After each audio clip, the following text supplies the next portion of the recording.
Those who worked with him speak of him in a flowery language, a selfless and kind man, and yet with a spirit of defiance. His name is Dr. Matthew Lukwiya, and this is his story. At the peak of the LRA conflict which had ravaged northern Uganda, a new affliction emerged in Gulu, which was at the epicenter of the war. When 2 intern nurses died of a strange illness at Lacho Hospital in Gulu, Lukwiya was on a study sabbatical in Kampala. He heeded the clarion call and rushed back to the district. Brother Elio from the Kamboni family recalls there was a revolt at the hospital as many fled fearing to contract this strange disease. At the beginning, all the organization ran away for fear, all, starting from the Red Cross. We remain alone. We call Dr. Matthew from Kampala, and he knew already, said this is not poisoning, but this looks like an hemorrhagic fever. Quite an experienced medic, Lukwiya immediately embarked on preventative measures to nip the disease in the bud. Everybody was fearing. It was the first time happening in Uganda. We were not prepared. But Dr. Mathew had a book from CDC Atlanta explaining what we have to do in such a case. Lukwiya connected the dots of this strange ailment with what was happening in the community.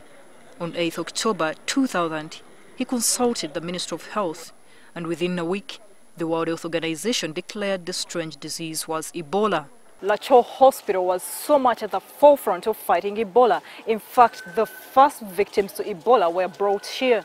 It is then that Dr. Matthew Lukwiya set up an isolation center right behind me. I remember that story of health workers who got scared, but Dr. Lukwiya went and mobilized them and said that we have to save life. We had here 500 nurses. He said, I cannot force you to treat because it's very dangerous for your life also. We want volunteers who offer themselves. So out of them, in the assembly, came out 50. He was very encouraging to the health workers. I remember one time the health workers in Lacho wanted us to take our Ebola away from Lacho. Of course, that is, he stood very firm, said, let's go on, let's fight. We went there consciously knowing that some of us were going to die. This was one of the decisions which was made by everybody. The disease continued to ravage Gulu as scores succumbed to death. Though it left a trail of despair, it did not break Lukwiya's spirit, who attended the burial of many. He said, I understand that the profession of to be a doctor is not just to have a place in the society, a prestige and so on, but is a service, is a vocation, and for this vocation and mission, we must be ready to give our life. Lukwiya made these comments 5th November. Like a premonition, Lukwiya contracted the disease in the same month. A nurse who was a patient, and Dr. Lukwiya ran to assist that person. But unfortunately, all the organs of that person had already broken down. So he was splitting the person in the name of Jock Simon. All I say, yesterday I went to the ward, but I think there might be a problem. 2 other nurses, including Margaret Hadripu, who had called Dr. Lukwiya to intervene, also got infected from the patient who died on 20th. Dr. Matthew was put in the isolation center on 1st December. And on 5th December, as his lungs began hemorrhaging, he breathed his last. Only a few people were at the grave. His wife, children, fellow colleagues, and some patients who were emotionally scarred could only watch from afar as his casket was lowered into the grave. Born on November 24, 1958 in the district of Kitgum, Lukwiya was 42 by the time of his death. Very traumatic when he died. It's like we lost all hope. Then they suspended work in the hospital for some moment.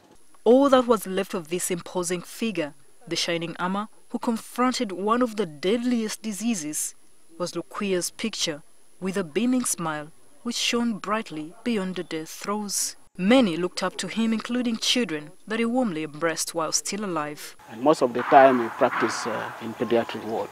Dr. Dong says he perfectly blended into the mission of the hospital. to help the poor. Brother Elio recalls Lukwiya had a strong personality which drew many people to believe in him. So he told them, please let the people died of Ebola buried by us so that you are not infected. By the time he died, he had already worked at Lacho for 17 years, where he was expected to become the director. We'll never abandon his patient. And that's why actually I ended trying to do the best for his patients. A low-level health facility was opened in the first hard-hit area, Rotobiro, in memory of Dr. Lukwiya. The residents wanted to be elevated. He survived with a wife and 5 children. Those who worked with him remember him as a man who straddled the medical landscape like the Colossus. Many of the patients who survived the deadliest epidemic owe their healing to this man who, even in a moment of doom and gloom, had a charming smile.